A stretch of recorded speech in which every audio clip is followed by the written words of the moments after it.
नीले सियार की कहानी। एक समय की बात है। एक घने जंगल में बहुत तेज आंधी चल रही थी। तेज आंधी से बचने के लिए एक सियार पेड़ के नीचे आकर खड़ा हो गया था और तभी तेज आंधी चलने के कारण उस पेड़ की भारी शाखा जमीन पर आकर गिर गई। सियार के सिर में बहुत गहरी चोट लग गई। अचानक सिर पर डाल गिरने से वो डरकर अपनी गुफा की ओर भागकर चला गया। सियार को चोट का असर कई दिनों तक रहा और वह भोजन के लिए शिकार पर कई दिनों तक नहीं जा पाया। भोजन न मिलने से सियार दिन प्रतिदिन कमजोर होता जा रहा था और उसे चलने में भी बहुत परेशानी होने लगी। कई दिन बीतने लगे, तब एक दिन उसे बहुत तेज भूख लगी और उसे अचानक एक हिरण घास चरता हुआ दिखाई दिया। उसके दिमाग में तुरंत एक विचार आया। उसने सोचा, यदि मैं इसका शिकार कर लेता हूँ तो मेरी भूख शांत हो सकती है और मैं स्वस्थ भी हो जाऊंगा। इसलिए तुरंत सियार ने उसका शिकार करने के लिए बहुत दूर तक हिरण के पीछे दौड़ना शुरू किया, लेकिन वह शरीर से अस्वस्थ होने के कारण बहुत जल्दी ही थक गया और हिरण को नहीं मार पाया। सियार पूरे दिन भूखा प्यासा जंगल में इधर उधर भटकता रहा, लेकिन उसे कोई मरा जानवर भी नहीं मिला जिससे वह अपना पेट भर सके और भूख मिटा सके। जंगल से निराश होकर सियार ने गांव की ओर जाने का विचार किया। सियार को उम्मीद थी कि गांव में उसे कोई बकरी या मुर्गी का बच्चा या कुछ और भी मिल सकता है, जिसे खाकर वह अपनी रात आराम से काट लेगा।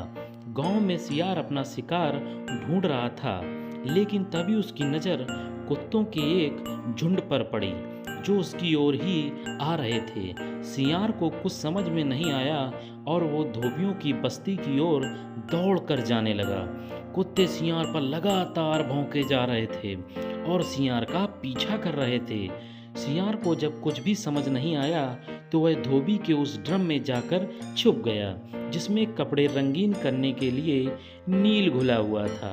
सियार को न पाकर कुत्तों का झुंड वहां से चला गया और सियार को कुत्तों से छुटकारा मिल गया और बेचारा सियार पूरी रात उस नील के ड्रम में ही छुपा रहा।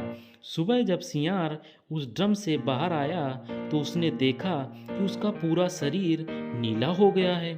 सियार बहुत चालाक था।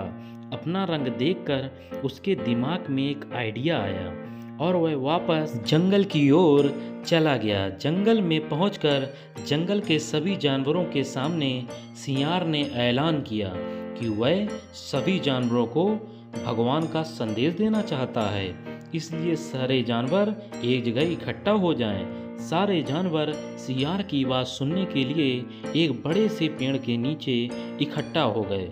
फिर सियार ने जानवरों की सभा में बोलना शुरू किया और कहा, क्या किसी ने कभी नीले रंग का कोई जानवर देखा है? मुझे ये रंग भगवान ने दिया है और ये अद्भुत रंग है और भगवान ने मुझसे कहा है कि तुम जंगल पर राज करो। भगवान ने मुझसे कहा कि जंगल के सभी जानवरों का मार्गदर्शन करने की जिम्मेदारी अब तुम्हारी है। जंगल के सभी जानवर सियार की बात मान गए और सब एक आवाज में बोले, कहिए महाराज, क्या आदेश है? सियार ने कहा, सारे सियार जंगल से चले जाएं, क्योंकि भगवान ने कहा है कि सियारों की वजह से इस जंगल पर बहुत बड़ी आपदा आने वाली है। नीले सियार की बात को भगवान का आदेश मानकर सारे जानवर जंगल के सभी सियारों को जंगल से बाहर खदेड़ कर बाहर कर आए। सियार बहुत चालाक था। उस नीले सियार ने ऐसा इसलिए किया क्योंकि अगर बाकी सियार अगर जंगल में रहते तो उस नीले सियार का राज खुल सकता था। अब नीला सियार जंगल का राजा बन चुका था। मोर उसे पंखा झालते और बंदर उसके पैर दबाते। सियार का मन किसी जानवर को खाने का करता तो वह उसकी बलि मांग लेता था। अब सियार कहीं नहीं जाता था, हमेशा अपनी शाही गुफा में बैठा रहता था और जंगल के सारे जानवर उसकी सेवा में हर समय लगे रहते थे। एक दिन चांदनी रात में सियार को प्यास लगी। वह गुफा से बाहर आया तो उसे अन्य सियारों की आवाज़ सुनाई दी जो दूर जंगल में कहीं से बोल रहे थे। रात को सियार हूँ हूँ की आवाज़ किया करते थे। चूंकि सियारों की आदत होती है, इसलिए नीला सियार भी अपने आप को रोक न सका। उसने भी जोर जोर से हूँ हूँ बोलना शुरू कर दिया। अत्यधिक आवाज़ सुनकर आसपास के सभी जानवर जाग गए। उन्होंने नीले सियार को हूँ हूँ की आवाज़ निकालते हुए देखा और वह जानवर समझ गए कि ये तो सियार है और इसने हमें बेवकूफ़ बनाया है। अब नीले सियार का राज खुल चुका था। भेद खुलते ही जंगल के सारे जानवर उस नीले सियार पर टूट पड़े और उसको मार डाला। दोस्तों, इस कहानी से हमें यह सीख मिलती है कि हमें कभी भी झूठ नहीं बोलना चाहिए, क्योंकि झूठ एक न एक दिन पकड़ा जाता है। किसी को भी ज़्यादा दिनों तक बेवकूफ़ नहीं बनाया जा सकता है और उससे हमारा ही नुकसान होता है।